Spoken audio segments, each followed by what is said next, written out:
We're in. And here we go. Hello, everybody. Thank you so much for joining us for our FIBS webinar. We have a fantastic group of speakers, friends of Ron Brown, and our special guest. My name is Sam Alamayo. I'm a 2004 Ron Brown Scholar, and I'm on the board of trustee, along with my partner in crime, Meredith Eggers. Meredith?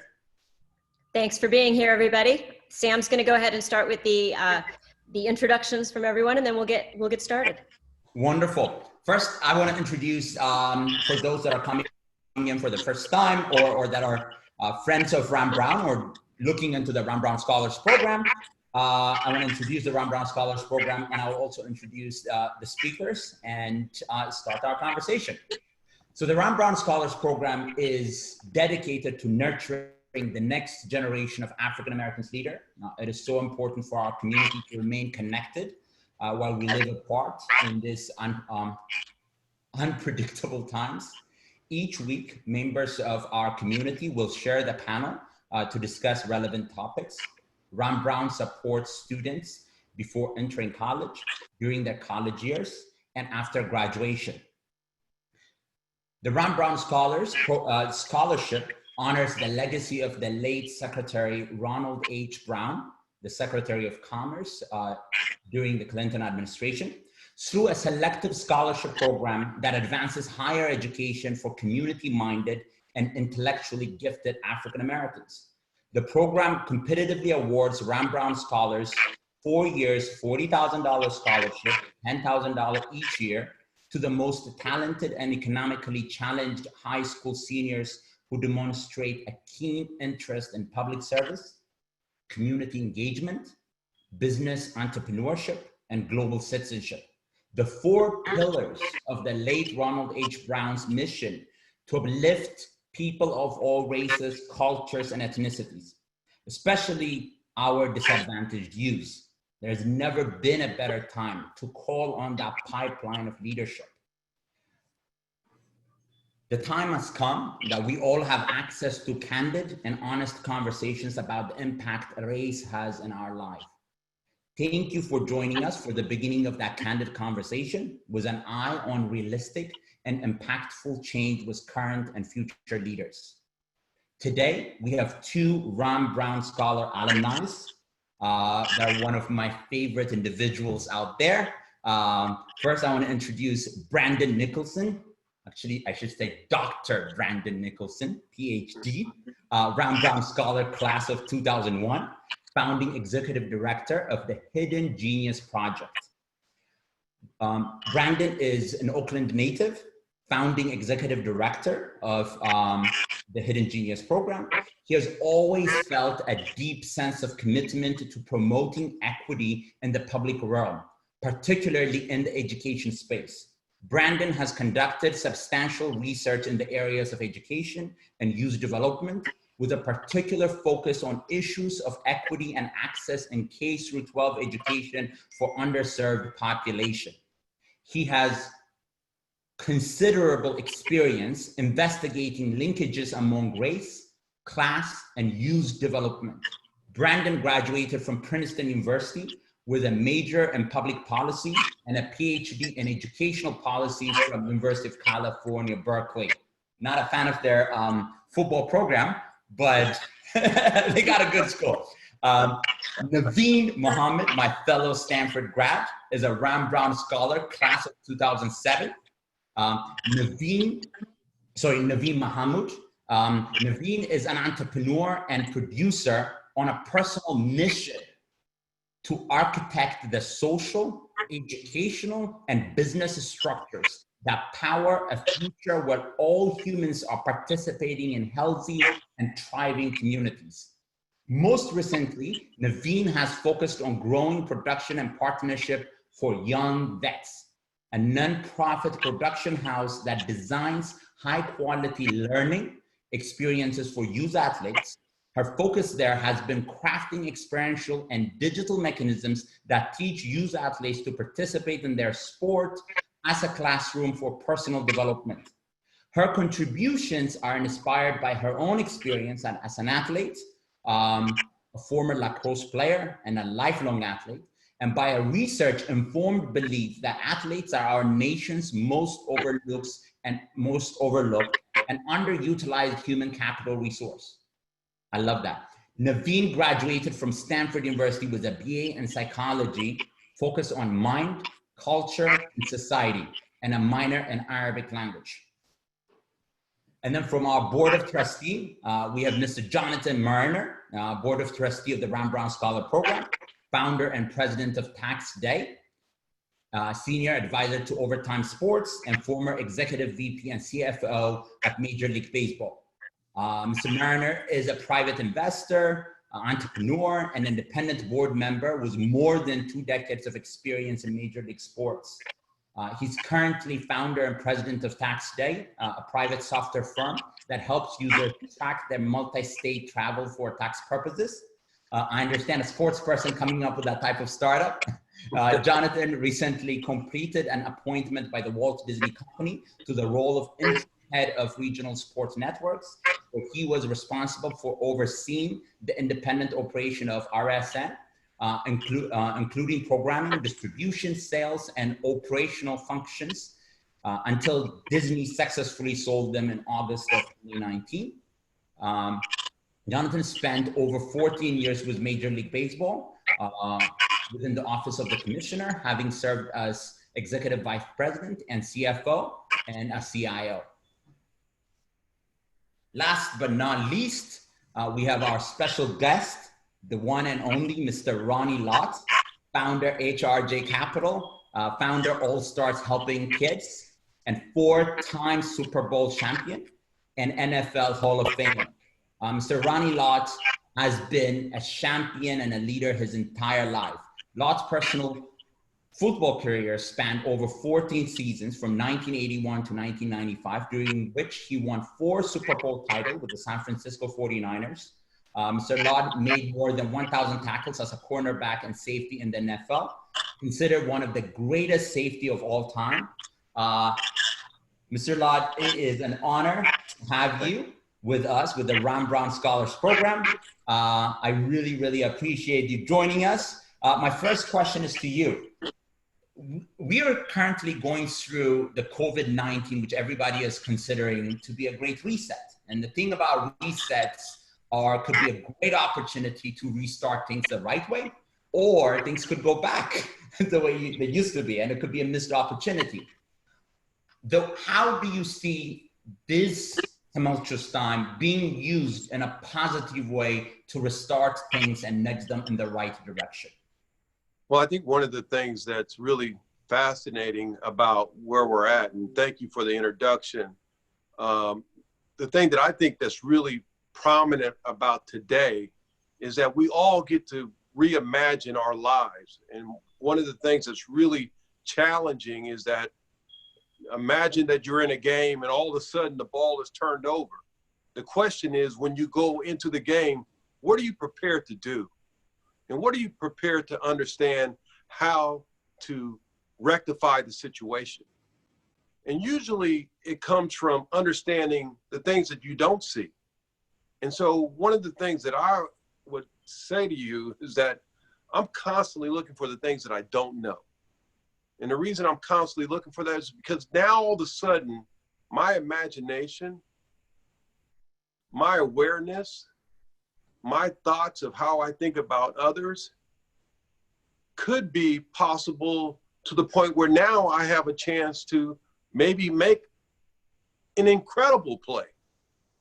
And my point to you is that I think one of the challenges is that it's so easy to kind of put your mind back to where it was and not allow yourself to realize that your mind really needs to understand what's in front of you and how to play with all the rules that are in front of you. And trust me, the rules have changed for a lot of reasons. I was just sitting here reading a book and I wanted to just pull it out because Harry Edwards, Dr. Edwards, it's a book around the struggles of life, the struggles that we all have. And yet the struggles that we have are due to the fact that how we look at life moving forward and how we then take the struggle and then prosper from that struggle. So to me, I think one of the great things that we're all trying to do, and I hope that we play this game, this new game, with the idea of the intentions of winning, and winning with a purpose. So I'm excited about where we're at. It's challenging, but I've always learned that there's an opportunity to go out and make a great play. Ronnie, I like that. And I think something that we've been talking about as part of the Ron Brown organization and talking to some of the undergraduates is, why does it feel different this time? And, you know, there's some folks on this panel who aren't old like you and Jonathan and me. And so we've seen this going on for a longer time. What feels different to you guys now? What feels different to me is it feels different that the fact that when I look around where I live and I think about my community, I live in Cupertino. I live not too far from the Apple campus. What I find that it's really interesting that there are all types of colors of people. And what I find that all types of colors of people are protesting. And what's interesting to me is that, do they feel the way I felt growing up? Do they understand the mission the way I felt? And do they have the same courage that I had? And what I'm finding is that they have more. And the reason they have more is that they see the opportunity of success. And they're not afraid of the opportunity of success. So to me, what I love is that they're still playing the game with the same courage, knowing that some of the resources might not be there, and yet they still have a purpose. And to me, that's the one thing that I love about the young people that I've been in contact with, and the young people that you see marching, and the young people that continue to fight for the cause, because the struggle is still there. It hasn't left. And the reason it hasn't left is that we still have moments where people don't really understand. And then what they don't understand is how people feel. You know, it's funny that when you think about how you felt in '63, when I was a little kid in '63, how I felt then and how I felt in '68. And then all of a sudden, which I'll never forget this, they had the demonstrations a couple of years ago. And when they had the demonstrations a couple of years ago in San Francisco, and there were people that were protesting, and I remember the smell of the people. It took me back to when my parents took me down to the Lincoln Memorial just before Martin Luther King made his speech. And I remember sitting there realizing that, man, what is the smell? What is this smell? And it's the smell of the people. And so the smell of the people hasn't changed throughout '63 to where we're at today. It hasn't changed. And what I'll tell you is that we're having more people understand what they got to fight for. And that's what I love about this country, is that we have a lot of people standing up with the idea of that this is something important to me. And because it's important to me, and my daughter was in Paris, and she walked and marched, and I said, "What are you're in Paris and you're?" She goes, "Yeah, Dad, I had to march." So from '63 to now, my family has had moments where they've said, we gotta matter. We gotta participate. And that's what I think is really important, that we all find the path and the smell and really the love of what it takes to matter. No, I love that. No, that's wonderful. And I think kind of piggybacking to that, Naveen, like, you know, the younger population, the younger generation right now is with Black Lives Matter and with actually impactful movements, is making a difference. What are some of the lessons of, you know, things that haven't worked in the past? How can we build on what has worked? But also, most importantly, within the world of sports, what do you see as the role of sports? Not necessarily kind of the superstars, but also anybody that is in every part of kind of the sports community could play to bring about change. That's a good question. That's a big question. I'll start with the first part. Just, you know, I haven't been on this earth a ton of time.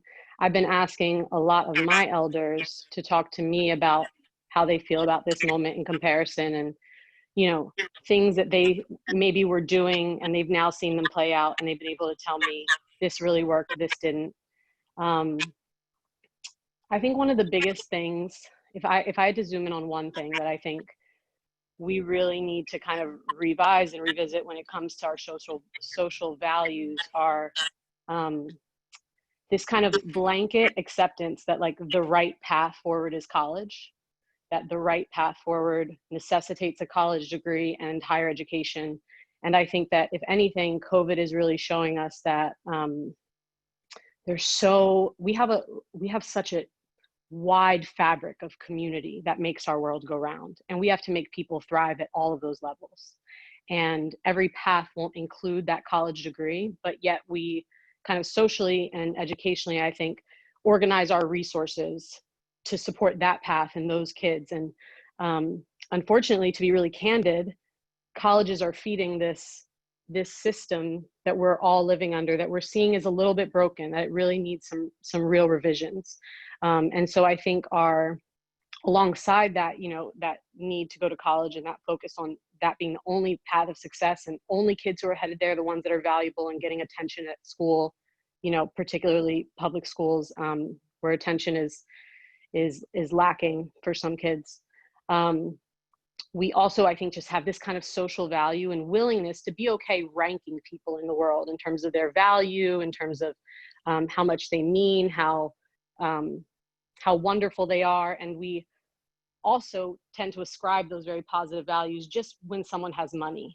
And so I think we've got it a little backwards. I think we need to back up and say, how can we actually think about what it takes to make a world thriving? How can we support and develop people at all levels? And of course, push people towards college, but understand that that's not going to be for everyone. And we need to develop really rich offerings at every level, and then treat those people with an exceptional amount of dignity, because they're playing their role very well, and they should not have to, you know, struggle and worry to make ends meet. And when it comes to the role of athletes and how they, you know, we're seeing on a very national scale, we have for decades, that athletes are almost always at the forefront of social movement. And today I'm happy to be alive today. I grew up basically in the Allen Iverson era in Philadelphia, Donovan McNabb, Andy Reid era in Philadelphia. It was a good time for sports and athletes. And Allen Iverson is a hero of mine in many ways. And, you know, people have mixed reviews about him, but I've gotten to see him. I've gotten to see Dikembe Mutombo and his work globally. I've gotten to see Malcolm Jenkins of today. I've gotten to see Colin Kaepernick, and what they do is so important, and they're paradigm shifting, and they're very important, but every layer of sport underneath that is unbelievably powerful, right down to the amateur level. And you know this, Sam, but for, you know, many years now, I've been working on building a company called Young Vets that basically invests in youth athletes, not because of their talent, but because of their character. They have to have, you know, really high character and open mind and a willingness to learn. And our goal is to invest in them because they're incredible levers of social change, because they're like the most highly focused on role models. I have a psychology background, and part of social theory, social learning theory, is that we as young people form some of our most the most important foundational beliefs, behaviors, values underneath how we develop ourselves for the rest of our lives by mimicking the people we look up to.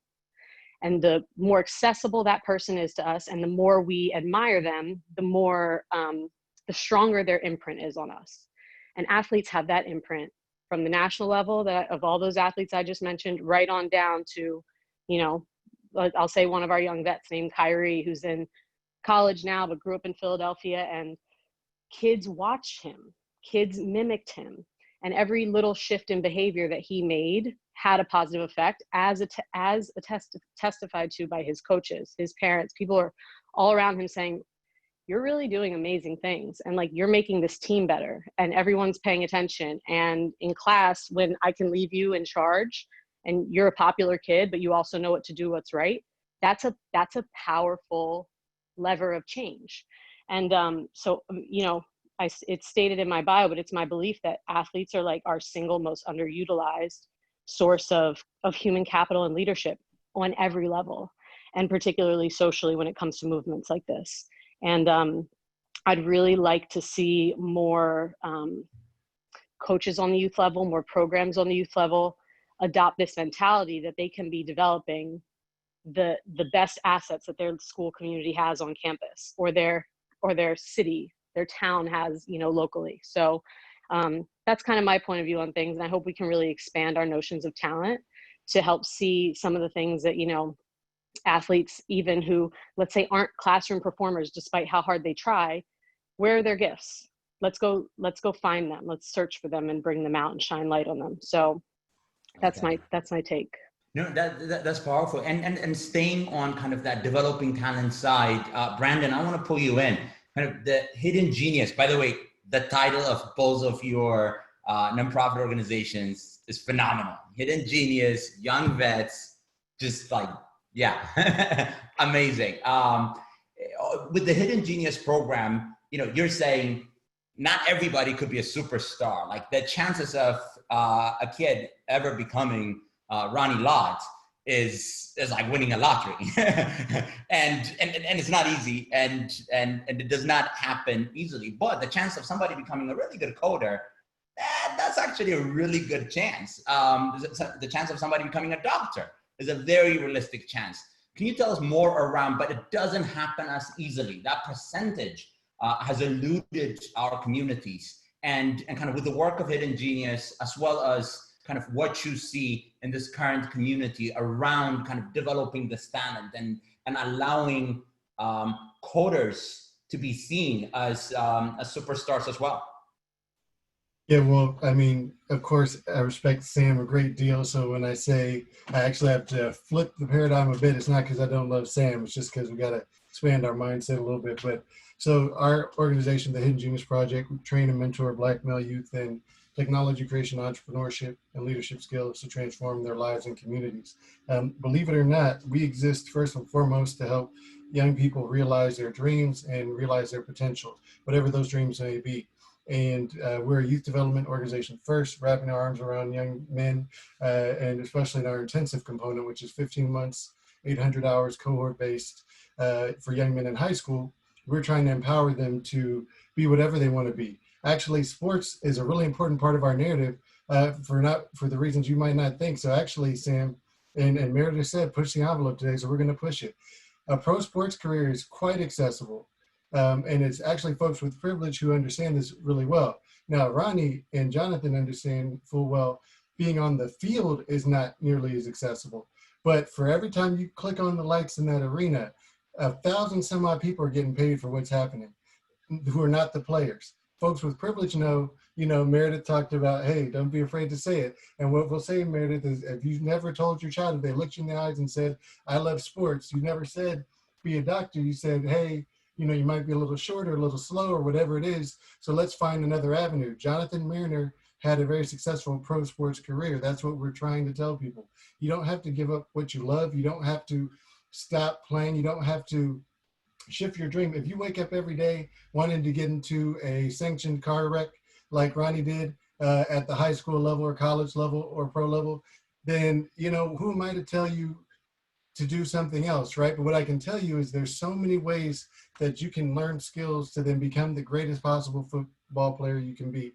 There's so many different opportunities after that or during that time that can help you get there. So some of the work we do is just when we're first engaging young people around technology and even thinking about coding is we start with what they love. We can't center what we do on our dreams for our young people. We have to center what we do on their dreams. What's more, we have to actually think then more broadly around the potential of our young people and what they have the opportunity to do and achieve. And so one thing I'll say is, you know, not only does the Hidden Genius Project exist to help young people achieve their dreams, but it actually exists to help them achieve our dreams, right? We have to be able to imagine our young people, especially our Black male youth and others, as being capable leaders, as being powerful, as being, you know, possessing potential beyond measure to bring about change and to create a society and world that we love every day. Naveen just spoke to different ways that appears. And so when we start getting young people to think about pathways and career, we say start with what you love. You know, there's technology in everything you love, be it activism, be it cooking, be it sports. Technology is a way in the door for everything you love. If you want to cook, if you want to run a restaurant in the Bay Area, it's going to cost you, right? The real estate alone, even during COVID-19 with some dropping rents, right, Meredith, it's going to cost you, right? And I'm sure Ronnie's charging a few folks a pretty penny, right, to be on a couple plots that he has. So pop-ups are huge in the area, right? We see extremely successful pop-ups. How do pop-ups, you know, announce and advertise where they're going to be? They're leveraging technology, social media strategies, different creative and innovative solutions. If you want to be, you know, in the legal space, then why not do IP for an emerging startup? Why not do, you know, general counsel work for an established company and think about different challenges globally?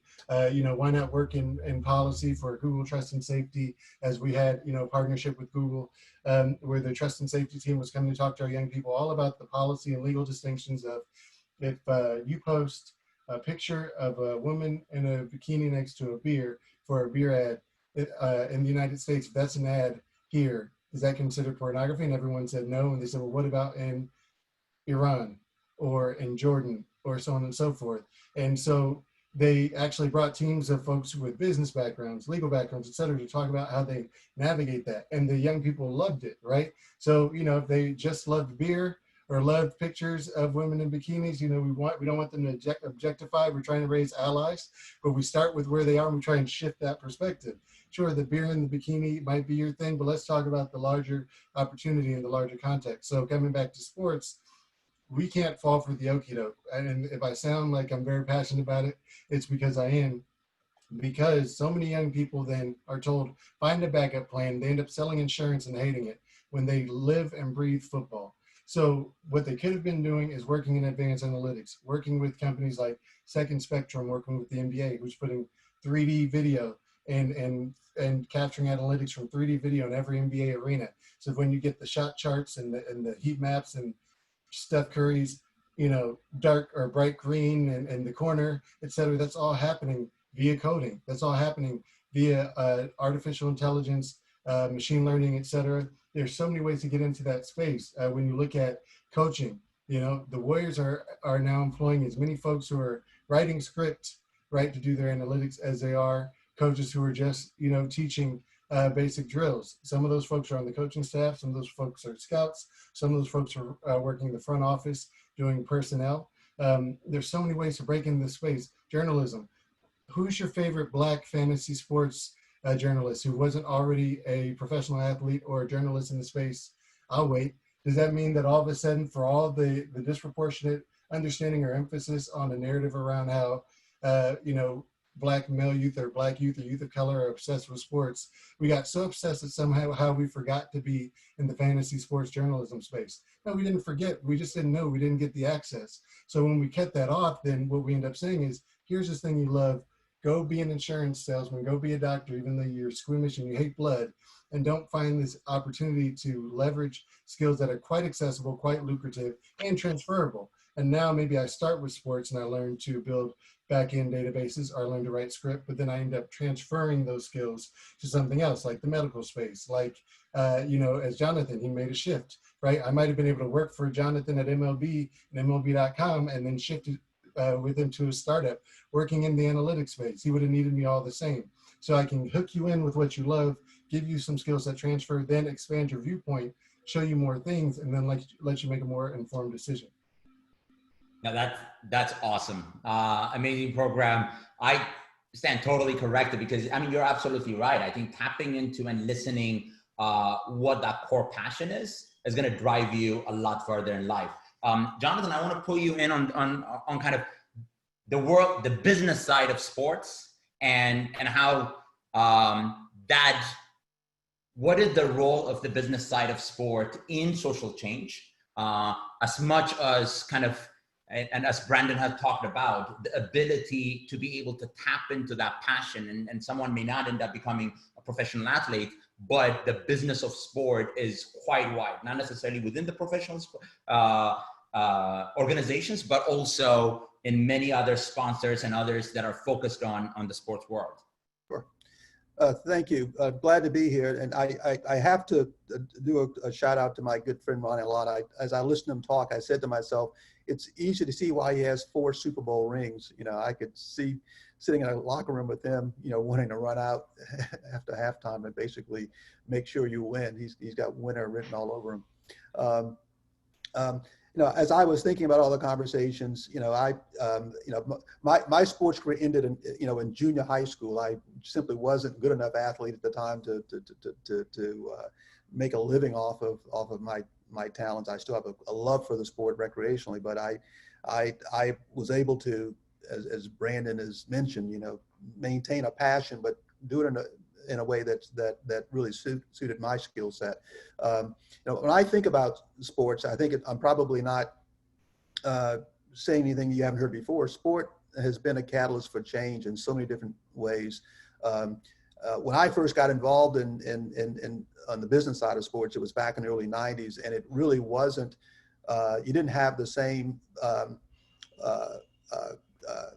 intensity of business activity, sponsorship activity, and especially the media exposure that you have today. You know, Fox was, when I got involved in sports back in the early 90s, Fox hadn't yet become a major network. And I say all that to say that the visibility of sport really makes it a very, very powerful tool to affect change. You know, when I think about, you know, in the sport that I spent most of my time working in baseball, you know, the most obvious example is Jackie Robinson. You know, 1947, he basically broke the color barrier, and it really set the tone for, I think, a number of different times when the sport itself really affected change. I remember, in fact, when President Obama was elected, you know, Jackie Robinson's number was 42, and baseball has since retired that number across the entire league. You know, and President Obama was 44. We actually did a campaign that had the 2 photographs, and it said before there was 44, there was 42.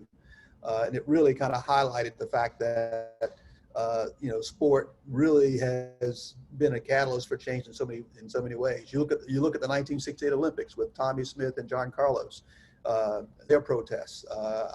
Muhammad Ali, I was a huge Ali fan growing up, and the stance he took. And for that matter, when Jackie Robinson retired from sport, he used his platform to really become a very active part of the civil rights movement. And even you know, in a broader context, in 1980, the U.S. dropped out of the Olympics using sport as a political tool. So from my perspective, it has been, you know, a very, very visible part of what really can affect change. The point that I wanted to make in talking about it, and when you think about the business of sport, it really reflects, I think about athletes and their post playing days in particular.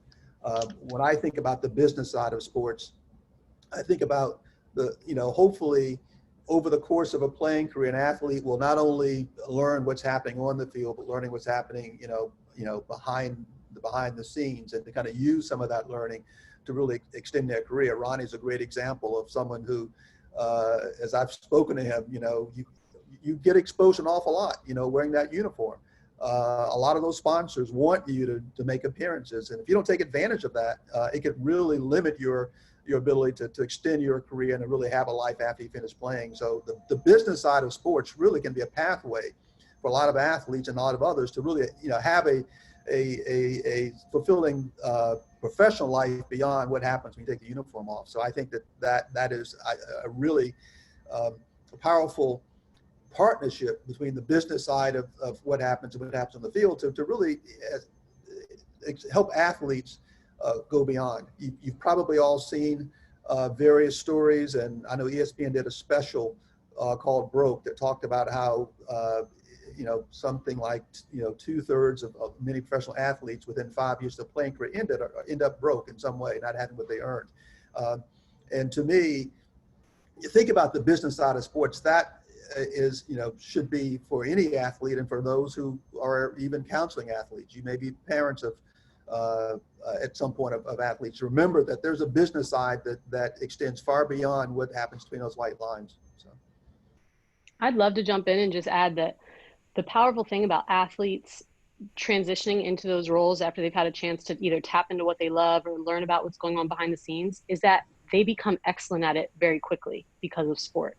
The intangibles that they've gotten, whether it is being able to take feedback and not take it hard and make a quick adjustment, or whether it's being able to work with a teammate you don't like and really get through the finish line strong. The resilience, the hours, like they get practice, they get diligence, and they perform at a very high level. So I think if companies and if professional leagues and teams could really lean into that opportunity, it would be going a long way for those athletes. And I would just add, one of the things that I found somewhat amusing from my perspective, the number of executives of companies who are partners with, I work out of the league office, I worked for a team before that, but the number of executives who essentially become fanboys to athletes is, it's kind of, to me, it was kind of surprising. You think of these well-educated, successful executives, and they literally become little boys around, or most little boys. Women don't find quite as much, but around athletes, and the extent to which an athlete can or will take advantage of that relationship, to me, it can be very powerful. I've met several who, in shaking a hand with the CEO or the CMO of a big company, will extend the conversation into the business side. I grew up a huge basketball fan, quite frankly, and one of my, to this day, my favorite athlete is Julius Erving, and I had a chance to meet him. I was still at the time. This is before I got involved in sports. I had a chance to meet him through a mutual friend. We were the three of us sitting around talking, and what struck me, I'm sitting here kind of bug-eyed. This is Dr. J, and all he wanted to talk about was business. I was a businessman. He wanted to pick my brain. That was so impressive to me, the fact that he wanted to take advantage of me being there to help extend his career, which he's been able to do. So he was a perfect example of how you can really leverage that fame in a way that can extend your career beyond what your playing days.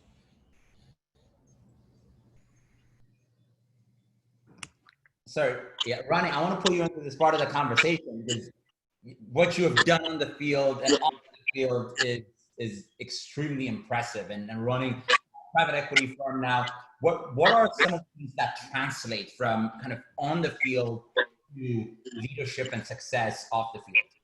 No, it's interesting. I was sitting here listening to the conversation around what athletes should do. And I think what's fascinating to me is that every day of your life, you get a chance to go out and find great people. So imagine that you were getting ready to pick a team. Who would you pick on your team? It's interesting. One of the reasons that I'm here is that, when I think of, Meredith and I think of her husband, one of the great things that I realize is that what he's done and what he was able to create. And one of the things that you want to look at is when you think about what he's tried to accomplish in a very short time was building a great team of people. And so when you think of Lightspeed and you think of that business and you think about what they've accomplished and you think about the people that are a part of it, I mean, so all of a sudden, those components of relationships matter. And they matter because you start to understand that they're bringing value. And one of the things that I love is that when you find great people, they're usually trying to figure out how to make others better. And so what I love about sports and what I loved about the things that I've been involved with is finding great teammates, great teammates that are better than you. And if you think about it, you mentioned Dr. J, but then all of a sudden you think about the relationships that he went out, and you think about the Coca-Cola situation and some of the other endeavors that he's been a part of.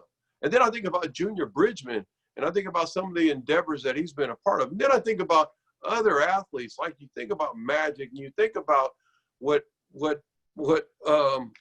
Michael Jordan has done, and you can go down the list. What we don't have is a directory that says, by the way, did you know that Willie Davis from the Green Bay Packers sat on more boards than anyone else? And here's one of the reasons why. But you got to go find that, and you got to search for that. And one of the reasons that you have to do that is that you have to be curious enough to want to find how you could be better. And so you do it as an athlete all the time. The coach is always encouraging you, hey, you got to be better. You got to hit harder. You got to work harder. You got to do this. I promise you, in my life today, you got to get better. You got to find ways. You got to find people. You got to find talent. You got to find people that are helping you and lifting you up. And more importantly, how do you lift others up? How do you let somebody stand on your shoulders? And today, that's what I love about this organization. What I love about this organization, it's allowing young people to stand on their shoulders so they can see success. And that's athletics. When I'm in the huddle with people, when I'm huddling with you, I'm looking for Joe. I'm looking for Jerry. So, man, because I promise you, they're the best. And by the way, I want to stand on their shoulders. I want to stand on their shoulders because God knows with them on your team, you got a great shot at winning. And so that's what you're looking for. And finding yourself to have great people around you and finding yourself to learn from those great people in any endeavor. So the hard part is I got, you know what? I just got off the phone 2 hours ago, and I was talking to this young man named Hector. And Hector was telling me he's got an organization called Second U. And he was telling me about his path from being incarcerated to now trying to train people. And what he's saying and what he's done is that one of my friends, he's training him. And he goes, not only am I training him, I'm changing this guy's life. So imagine that here's a guy taking his skill sets and saying, I got something. I'm going to make people better. I'm going to find a way to make people better. And so to me, I think one of the great things, we all need to find ways to lift people up. And we need to find ways to play with great people around you and find ways to make sure that when you huddle, you're huddling with greatness because it's out there. You just got to go find it. You got to want to be around Barry.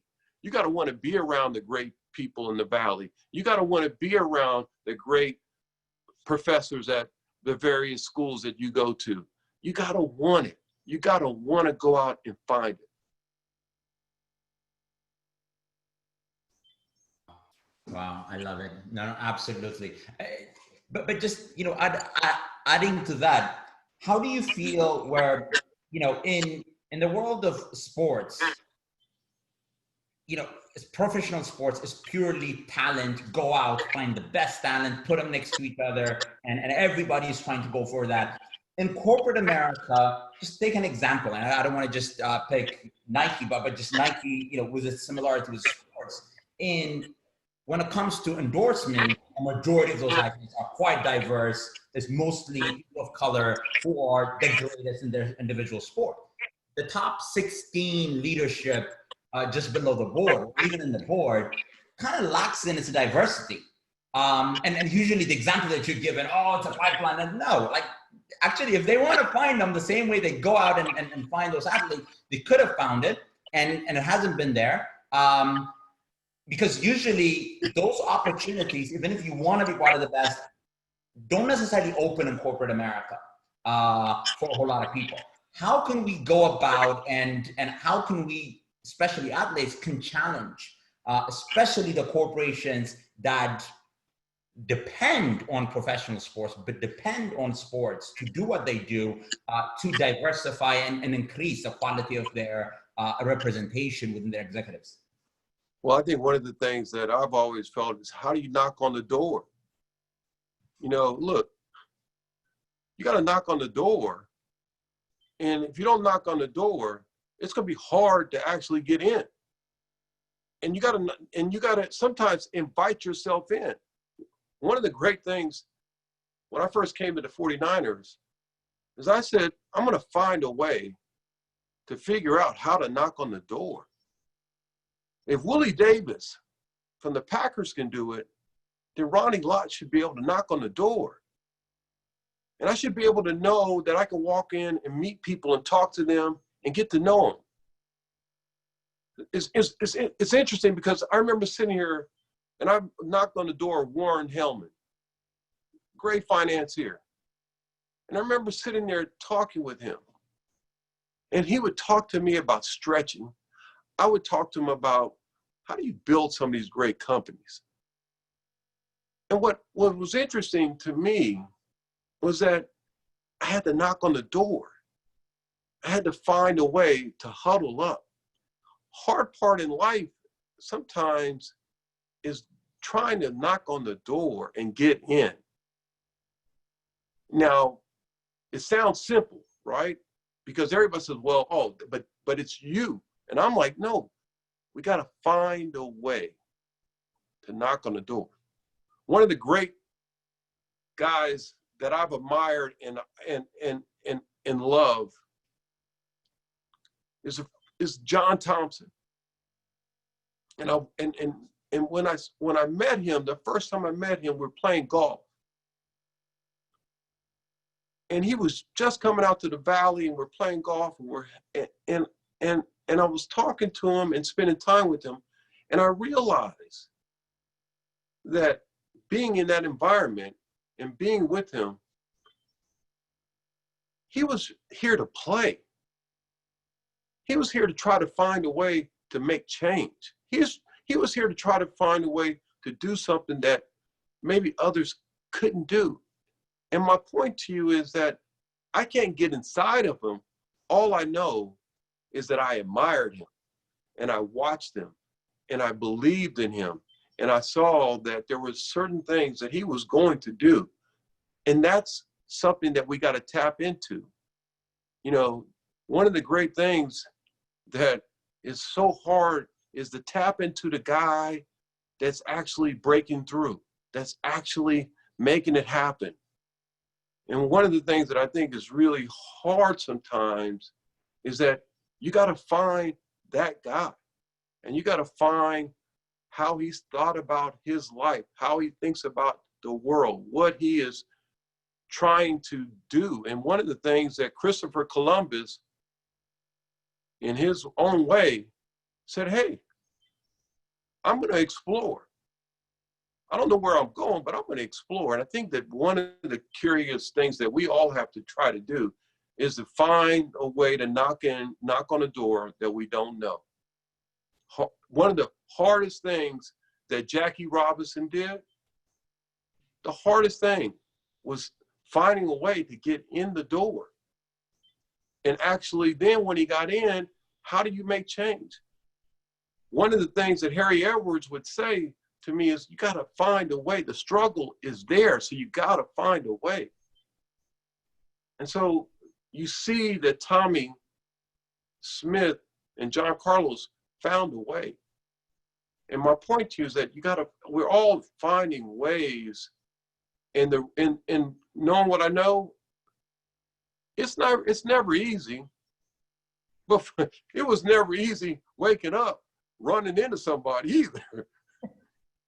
It's never easy. It's never easy trying to do something that others are not able to do. And my point for all of us as we leave and as we think about where we're at, that's what's so great about watching people today. When I turn on the TV and you're watching people, or you reading about a young man who is from Mexico, who is now here, who is sitting there saying, I'm protesting because I need to stand up. And he's standing up because he believes that there are injustices because of things that he's seen. So he's knocking on the door. He's just trying to get in too. And he's just trying to let people know that I value my freedom. I value what I believe in. I value all the things. And again, hard to do, but he's doing it. And so those are the things that I try to look at. I'm trying to look at people that actually, again, Dr. J has gone out and made plays, not just on the basketball court, but in life. And he's tried to exhaust every moment of doing that with so many different groups of people because he knows that he can bring value all the time.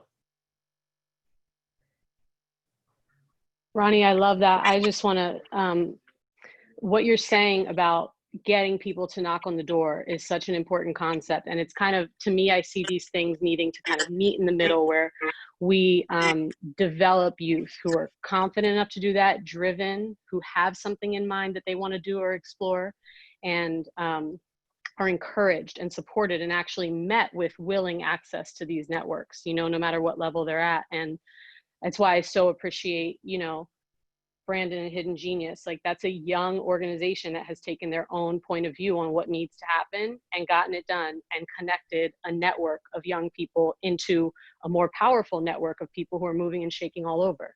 We're doing the same thing at Young Vets. My understanding is that on some level, that's what you're doing at All Stars Helping Kids, by seeding organizations who are individually doing this and meeting kids where they need to be. So, back to that question of social change, Sam, I can't underscore enough how important it is that we are developing the places we are, the people that are in the places we are, so that everyone gets a little bit more ready to knock on those doors, and the people behind those doors are a little bit more ready to open them, or open them before the knock comes and go looking. Because we have a long ways to go in terms of incorporating talent into our social sphere more fully. No, I think, Naveen, to your point, it's so important that it meets in the middle, and the people that can open doors need to get them open right now. And like Ronnie says, find the opportunity to let someone stand on your shoulders. If you're in the position to pull somebody up and push them ahead of you, now's the time to do it.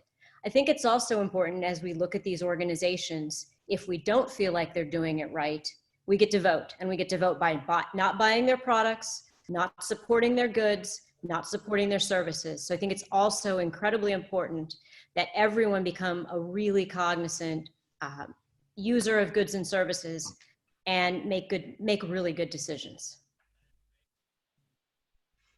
Meredith, I was wondering, I think the open the door piece is big, and just the piece I want to make sure I highlight, thank you, Naveen, for throwing the alley, I'll be sure to catch it, is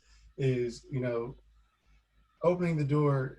I can tell you from the Ron Brown Scholar Program perspective, right? This is a program that's built on excellence, and it's a program where it can be difficult to sit down at a dinner table with the likes of Naveen and Sam, because you just start counting all the things you haven't done with your life. You always take a long look in the mirror after a night out with Ron Brown Scholars. So, I say that to say that very few Ron Brown Scholars and very few people who are not Ron Brown Scholars, I'd say, the young people we're training and supporting, are looking to do something just because, honestly, no one feels, I shouldn't say that.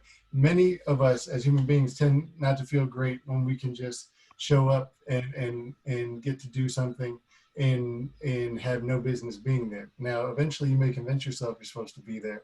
You know, if you keep getting handouts every day, you might say, well, of course I'm supposed to be here.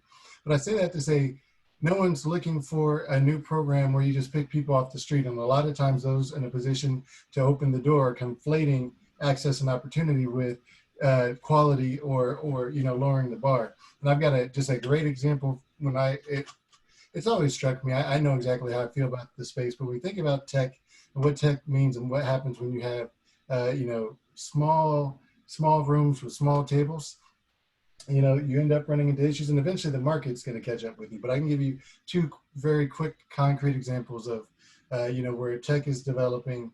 Let's start with a quick one. Bar and Grill in Montreal. A couple of my buddies, black males, go to use the bathroom, and you know, Montreal being the, you know, green place that it is, no paper towels, right? No handles on the water faucet, just the motion detector, right?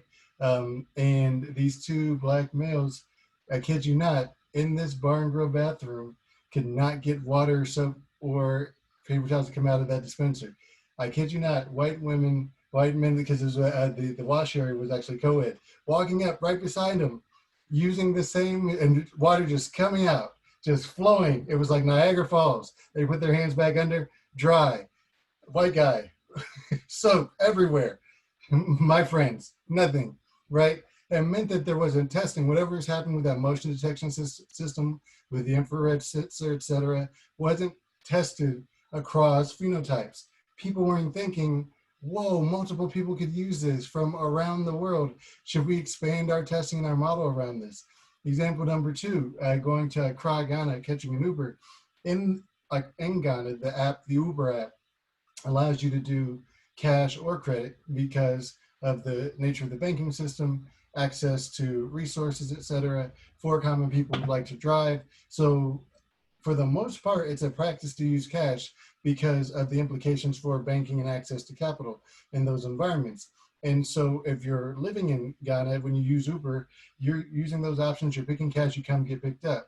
Well, listen, when I went to Ghana with my US version of the app, no one had ever thought about it. Would it be great to make those things convertible? I got stranded for, I kid you not, 40 minutes in the city, in the middle of the city, because I could only use credit card. I needed a Ghanaian resident and citizen to come help, actually, and I had to give him the cash to give to a driver.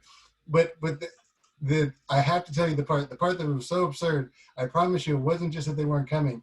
They would see that I had a credit card, they'd park around the corner. I actually found the driver who wasn't picking me up, leaning against his car around the corner. But no one had been in the room to talk about what's it like to have this experience outside of San Francisco and New York. What's it like to be in a different, so you need perspective, you need different. So don't open the door to do us a favor, because I can tell you, most of us don't need a favor, right? We need an opportunity to help you make your product better. Because what do people do when that happens? They stop using Uber, and they sure as hell, when they build their bar and grill, they stop using that company that sold them the dispenser with the water and the soap. So we got to make business decisions and open the door up for that reason. No question. The talent's there, though. I think we all have to be aware that the talent is there, and the door has to be open for the talent to have the chance to knock. So, Sam, I think we're approaching the witching hour, so to speak. Yes, we are. Any last words anybody want to take? Yeah, I just want to say this. You know, one of the great things that we heard today is that we heard a lot of people looking for opportunities. And what we will continue to do is find opportunities. As Brandon just pointed out, there are things that sometimes we don't even see or we don't even know, but we gotta go find it. And we gotta be aggressive in our pursuit. And sometimes it's a tough journey trying to climb Mount Everest. But you know what? I've seen and I've heard stories about Harriet Tubman, and I've seen stories about Frederick Douglass, and I've seen stories about so many great people. And what do they have? And what's made them do what they've done? It's the same thing that I try to do every day. And that is, you gotta wake up and you gotta make something happen. And you gotta do it in a positive way. And so, one of the great things that when you think about the scholars and watching the scholars and watching the Ron Brown organization grow, you know, and I know that people are making it happen. And that, to me, is the value of life, is when somebody says, you know what, we're willing to do this. We're willing to find ways to open up doors. We're willing to find ways to have people get access. We're finding ways to letting people change the freaking water. Come on, man. That's ridiculous that happened, but it happens. And so don't look at it as an issue. Look at it as a solution and go figure it out. And let's go figure out how to win. It's never enough time when you have amazing people discussing such an important topic. Thank you so much, everyone, for joining us today. For the audience that tuned in, we really, really appreciate it. We will have the recording of this available and sent via email. Again, thank you so much. Thank you, Mr. Lott. Thank you, Mr. Mariner. Thank you, Brandon and Naveen. Really, really appreciate it. Meredith? Thanks, everybody. We'll be back at the same time, same sandbox next Thursday. So look for your invitation in your email. Thanks, everybody, for participating. Awesome. Thank you so much. Thank you. Blessing.